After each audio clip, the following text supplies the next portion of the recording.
back to the Asylum Plus podcast. My name is Josh Watford. To my right, you can't see, but to my right is Pastor John Nicholson. Hello all, glad you're back with us. And directly across from me is Miss Casey Dunaway, the new Asylum staff member. Hello. She is here with us today. So grateful for her coming into the office and helping us. She's already been making some impacts. Making a huge difference already. I'm so grateful for Casey Dunaway being with us. She's going to be serving as our financial secretary in the days and weeks and months and years and decades ahead. And so we're really grateful for that. Tell us a little bit about you and your husband and new family, new one. Married to Chad. We've been married for almost 7 years, and we have a 6-month-old miracle baby little girl. That's right. She's beautiful. Porcelain China doll, and just a happy girl. Most of the time. Of course. Every time I see her, she's happy. Right. And unless I look at her with a weird face, then she lets me know I don't like that. So. We had some pre-conversation. As we usually do. But I felt like today's was particularly rich. Casey came to us with a question that I thought was really good. So Casey, for the viewers at home, listeners at home, let's re-talk about that question that we had at the beginning. So what was your question, Casey? Actually, it was Chad's question. Well, it was Chad's question. I wasn't going to throw him under the bus. Oh, no, we got to drag him right in here, whether he wants to or not. That's yeah, it. he's going to not be happy about that later. But what is the difference between the fruits of the Spirit and spiritual disciplines? Which I thought was a good question. Absolutely. I think it's a good thing for us to kind of delineate. There's a word I'm looking for that just left me, but anyway, to fish it out a little bit, because they are two different things. The spiritual gifts are something that are God-given. We've got those, hopefully in increasing measure. They're going to be something that, as we grow in Him, those are just the natural things that come out of us. The spiritual disciplines, I think, this is kind of where our conversation, spiritual disciplines are those things that we're doing to increase our capacity for loving God, to know Him better, to have a stronger sense of His work and His presence in our lives. Yeah. The fruit of the Spirit is love, joy, peace, patience, kindness, goodness, faithfulness, gentleness, and self-control. Those are characteristics or virtues, or how it's the way we live our life. It's this overflow of what the Spirit's doing inside of us. The fruit of the Spirit grows almost passively as we actively work out our salvation with fear and trembling. That's a good word. I like that. The Spirit Himself is the one who grows that in us as we go about keeping in step with the Spirit, like what it says in Galatians 5 as well. And I think to frame it in the context of the conversation surrounding spiritual disciplines is that as we are engaging with prayer and Bible study and fasting, which we'll get to here in a moment, as we engage in those disciplines, the fruit of the Spirit, and it is singular, it's one fruit with lots of flavors, becomes more evident in our life. I'm going to become a more joyful person. I'm going to become a kinder person. Right. I'm going to become a person that has greater self-control because I am putting in the discipline side of that develops that capacity. What do you think, Casey? We'll see. I mean, I don't know. I'm still learning. Yeah, well, all of us are. I mean, that makes more sense. As you develop your spiritual disciplines and you want to grow closer to Christ, you see that you're growing closer to Him, but you're able to see the fruits of the Spirit coming out more in those things, and others can see it as well, in my opinion. Right. Yeah. I think that's good. Well, absolutely. The main topic for discussion today is fasting. I'm just going to check out right here. I don't want to. My flesh just doesn't even want to talk about this part of it. I just got to tell you. You just passed the whole buck to me for preaching it and everything. Gladly did so. And I don't know how to feel about that, John. I don't know how to feel about that at all. But that's certainly not because I have fasting down or anything. Because I think you have it down just as much as I do. I don't know. You're miles ahead of me practice-wise and putting it into practice, and that was one of the chief reasons I deferred to you, because you had some of that. You'd already been developing that discipline, into your life, and so I'm grateful for your leadership there and how it's already reflecting in the lives of some of the young people and others that you've had some impact with. That's been one of the most fun things about it, is watching some of the students engage in this, and I'm won't call names or anything, but one of them is getting up at 5 o'clock every Wednesday, going out to read and pray and begin his fasting that way. Oh, wow. He has a tree that he goes, unless it's raining, he goes out and sits under a tree, prays and reads for an hour. That's cool. how he kicks off his Wednesday. And then he continues fasting throughout the day and then get to feast that night. And so that was kind of the point that I was trying to make toward the end. I don't know if you caught that. John said that the audio cut out on the end of the live feed. I have to go back and double check that. But so I don't know if you heard, but I was calling us to let's feast and fast together on Wednesdays. I like it. And I can talk more about the Didache that prescribed that for Christians to fast on Wednesdays and Fridays, but we can get to that later. But we'll start with Wednesdays. Yeah. So here's one of the questions that has kind of come up, and Casey brought this up, and I have had some continuing discussions with others. Is should we only fast from food? Is that the only fast that we can do? No, I would think not. Come on, Casey, chime in. I mean, You've got a story that we need to hear. Yeah, let's get your perspective on this, Casey. For my sake, no. Yeah, I mean, I've had a past with eating disorders, so when it comes to fasting food, for me, that's not the best option. Right. Even though I feel like fasting food is really good for everybody because that is one thing that you need to survive.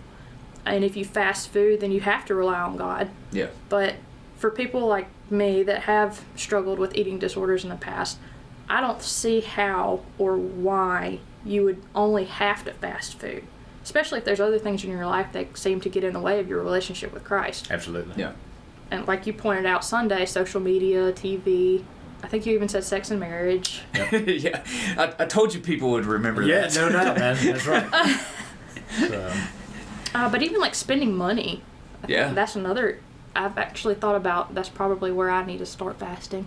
Interesting. Yeah.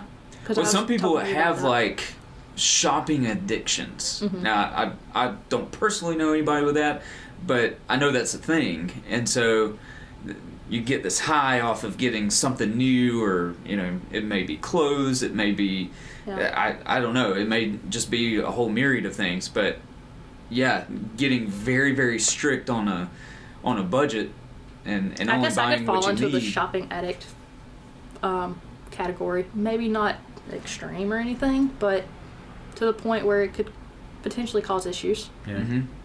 So, Yeah, the passage that's coming to mind is Paul talking to the Corinthians. He says, all things are lawful, but not everything is beneficial. Yeah. And then he goes on and he says, I think it's in chapter 5 or chapter 6 of 1 Corinthians, I can't remember right now, but he says, I'll not be enslaved by anything. What's controlling my life? Josh has had the audacity to challenge me on my coffee drinking, and I don't know if that's... Only because you told me that you could not fast from coffee. I could, but do I want to? And, but that would be one of those things because it's a habit of mine. I mean, it's part of my morning ritual. Me and God and my cup of coffee. We sit down together every morning. That's just part of what I do. Yeah. And it would be a jarring thing for me not to have that cup of coffee. I could have a glass of tea, I suppose, or hot tea or something like that. But it is something that I enjoy. But the question arises: is it controlling me, or am I controlling it? I don't. quoting Josh from Sunday, Okay. if you say something that you can't fast, perhaps that's what you need to fast. And I think I've had that discussion with a couple of people as well. And one of my thoughts. So this is just for food. Okay. So because I think a lot of people, particularly in today's age, understand why fasting from social media would be good, because we spend a lot of time on it. Sure. Mm-hmm. But we don't necessarily spend a whole lot of time eating. Right. And so what I'm not saying is whatever you spend the most time on, that's what you need to fast from. That's not necessarily, a blanket principle that we can say. But what fasting from food does, for those who aren't convinced that fasting from food is something that they should do, And not saying there's particular instances, Casey, that like what you talked about, but somebody who's never fasted from food a day in their life and just does not seem to see the benefits of it, is when you feel that physical hunger, you go back to that Psalm 63 that we read on Sunday, and you just remind yourself, do I long for God like I long for a donut right now? That's big. Does my soul yearn for God? Yeah. What fasting from food does for me, this is just personally, for me, it helps me equate my physical hunger with my spiritual hunger. And it helps me to align my spiritual hunger with my physical hunger in those moments. Gotcha. And so when we come together, like I mentioned, we get together and pray at lunchtime on Wednesdays. You can hear bellies grumbling. Like you can actually hear that during the prayer time. But we're praying as our bellies are grumbling or rumbling, or however you want to say it. And it's just a special moment when you can say, "Oh Lord, help me to yearn for you just like I yearn for a piece of bread right now." Yeah. And I think that taps into this whole issue around fasting, is that it's directing our desires, and it's tapping that energy of our desires, whether it's shopping or coffee or whatever, whatever that, or social media, because that's a dopamine driven thing in our lives. Yeah. Tapping that desire and training it, disciplining it to focus on our walk with God. I think that's where we're coming into play with this.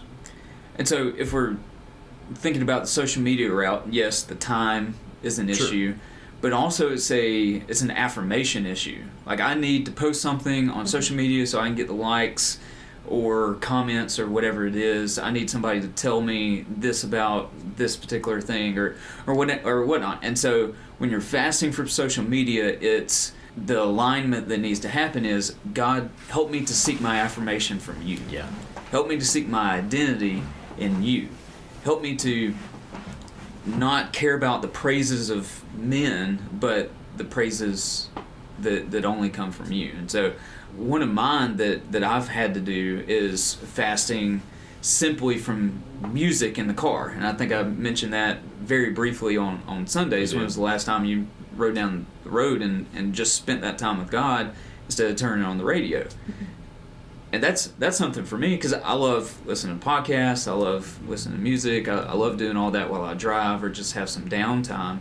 And there's particular times in my life where I just have to cut that out and say, because life gets so busy sometimes, right, and the car may be the only time you have a chance to really just sit down during the day. Mm-hmm. And so that becomes a great time for you and the Lord just to sit, chat, just fellowship, and just kind of think through things in our life and stuff like that. And a lot of us are scared of that silence because we're used to, like I said on Sunday, keeping God kind of at arm's length. But when He comes and is right there with us, things pop up. Yeah. And it's ultimately for our good, but it's kind of painful sometimes in the process. Yeah. No doubt. Have you ever fasted, Casey? I have. When I was in youth group at the church I grew up in, we had what we called a hobo night. That may not be a very good term for it, but that's what we called it. Yeah, the PC police are going to come after you now. We started off at church and we fasted for 36 hours. Mm-hmm. And after that, we were homeless, quote unquote, but we traveled to our youth leader's house by foot. And on the way, we had to find our own food. And then when we got there, we slept outside. So we had to cook whatever we found. I mean, it wasn't to the extreme. Was it a squirrel? Did you get a squirrel or a roadkill? Yeah. They hid like cans of food for us along the way. So it wasn't like, digging through the garbage. Well, okay. I mean, we dug through the garbage to get the cans of food, but then we had to figure out how to cook it. But before that, we fasted for 36 hours. I didn't truly understand what fasting was. We were just kind of told we were going to do it. So I feel like you made it very clear Sunday, the purpose behind fasting. But that's really about the only time I've done it within a church type setting. Sure. Mm-hmm. But some of my health issues have challenged me to try to figure out, when it comes to food, what's best for me. So I tried intermittent intermittent fasting. And no. And I'm so glad that you brought that up, because this came out of a conversation we had yesterday before we sat down today, and I was just so grateful for that insight, because a lot of times we don't stop to think about the different forms that this should take. Right. I think we've made the statement along the way that spiritual disciplines are not one size fits all. It is a matter of how do we take this practice and begin to shape it for our life. Right. This isn't about getting gold star on whatever the chart. It's about shaping our desires is a fair way of getting that, and whatever they are. And how do we shape them so we can be more responsive to God's work in our lives at that point? What do you think about Bible reading and prayer? Like, you'll probably do that at a different time of the day than I'll be able to do it. And same with Casey. Like, with little kids, it's kind of tough to, first thing in the morning, just wake up bright-eyed and bushy-tailed and be like, all right, God, let's do this.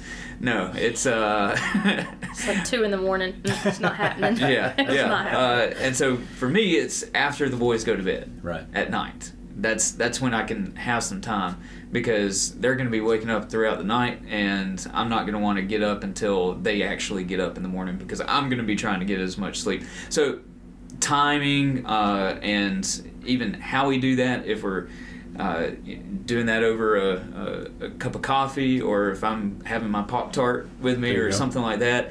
So, I mean, there's just... Anybody can do it the way they do it. It's what we're wanting to do is show the importance of, one, just doing it, just reading your Bible, praying, fasting, however that looks like, but then 2, doing it with other people. Yeah. That we're not in this whole Christian walk alone. We have other people walking beside us. Right. So here's the question for you, John. All right. How do we do these disciplines in secret, as Jesus talked about in Matthew 6? I think, and this again kind of goes back to some of the conversation we had previous to sitting down here, is that I take that instruction from Jesus. I read that as don't go out and rent a billboard that says, "Hey, I'm fasting today." This is not. It's not about. It's completely nobody else in my sphere of influence should know about this. And again, it goes back to purpose. Why are we doing this? And there are people out there that would oh, woe is me and look at me and that sort of thing, and that's defeated your purpose already. Yeah. But to do it in concert with others, it's not. And again, I think we got to get down to that intent. What's the intent? And in community, if it's our collective intent to increase our capacity to love God, then let's share that journey together. So, what do you think? I think it's a good thing that you clarified that, because of the passage of don't boast about anything that you do in public, but do it in private, especially with those that have struggled or are struggling with eating disorders. When it comes to fasting, they may want to fast food because they may feel like that is a stronghold that they need to overcome, but personally, I think that they need to have some sort of accountability with somebody they trust who can check in on them and make sure they're okay. Right. Make sure that they're not falling back into that issue that they've had. They're not reverting back to that eating disorder where they're not eating or they're binge eating once they fasted, whatever the case may be. But for health reasons, plus like personal issues that may be going on, they need to have that accountability. Absolutely. Right. But like, we're told our bodies are to be a temple. And as far as that, if you have an eating disorder, your body can still be a temple by looking for help to overcome an eating disorder. Yeah.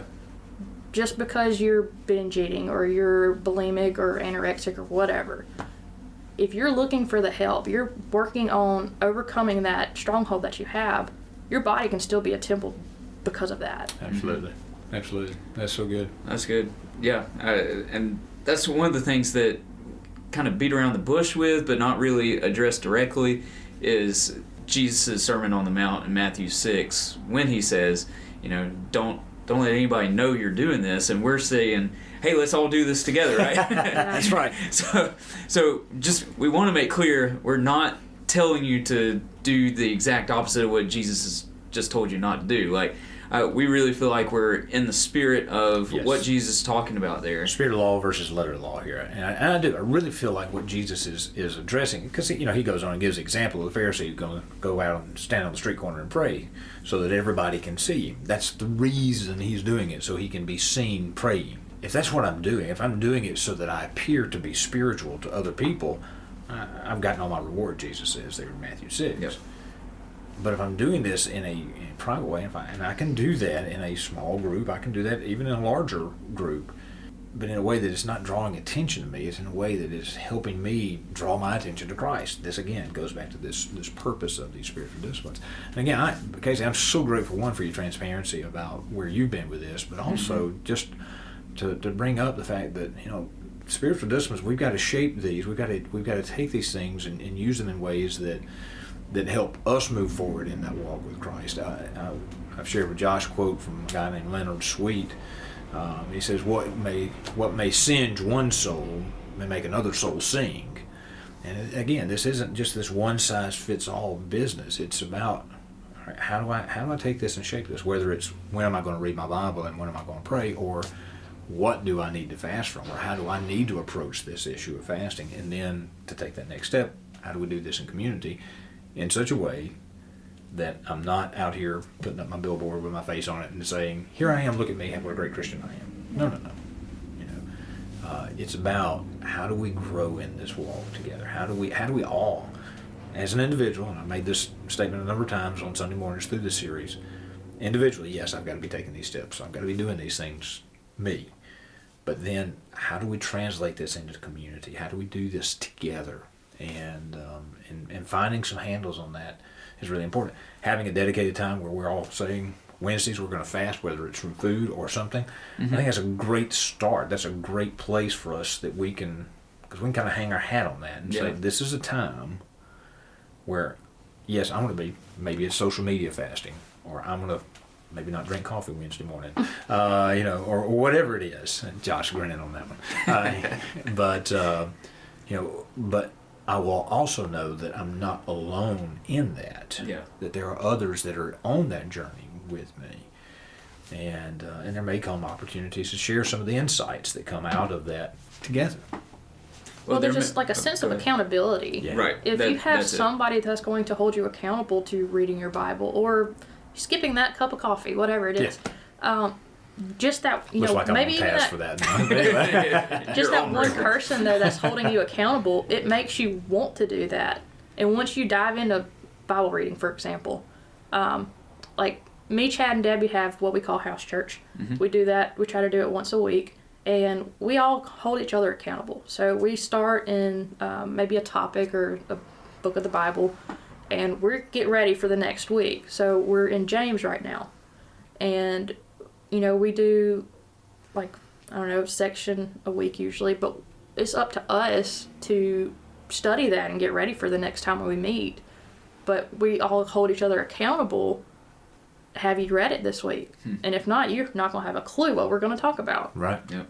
But then there's also, yes, we do this once a week, but have you read your Bible today, even though we're not meeting? Right. There's still that accountability outside of just that one day a week that we meet. And I feel like that's developed through this small sense of community that we do have. Yeah, and I think that's such a key part of that is that it is in community, that it's not, oh, I caught you, you didn't read your Bible reading, and I'm going to, I scored points where you didn't score points. No, it's about, come on, let's all get on this train together. Let's how do we help each other? As the writer of Hebrews says, let us spur one another on to love and good deeds. This is what this is about. Right. It's not about us one-upping each other, because it can become that, especially, with us and American Western Christianity, we have a competitive streak about us, and oh, you fasted 12 hours, I'll go one more than that, whatever, just so that we can say, beat our chest and look at me, look how spiritual I am. No, are you growing? Is the fruit of the Spirit becoming more evident in your life? If it's not, you missed the point. Exactly. All right. Well, we're about at time. Any last comments? I guess I'll fast from coffee tomorrow. Y'all pray for me. There you go. Miss Casey, anything else? I don't think so. I'm so glad to have you on board with Certainly. this. Thanks for Giving us asking. another female voice on the podcast. That's been good, but also just so grateful for your presence already on staff with us. Looking forward to a great relationship in the days ahead. Me too. Well, thank y'all for joining us on the Silent Plus podcast. Make sure you share and, Right. and subscribe and comment and just let us know what we can do. We were asking Casey before because she's been listening to this since the start. We'll gladly take different critiques and suggestions, even topics that you would like to talk about, because we will be coming to the end of the spiritual disciplines fairly soon, and I don't know where you're planning on going next, John, but Well, it's Advent season, so that's Advent season, yeah, and so it may not always coincide with the sermons. Right. We may just do different topics, and so we're looking for all that kind of stuff, and we apologize for background noise. We got neighbors next door that bells ringing. Who knows what's coming up? But that's all right. Yeah. Just enjoy the ambiance of the podcast. But anyways, thank you so much for listening. I hope to hear Hear from you? How about from that? you. Be with you next time. How about that? That's good. Thanks all.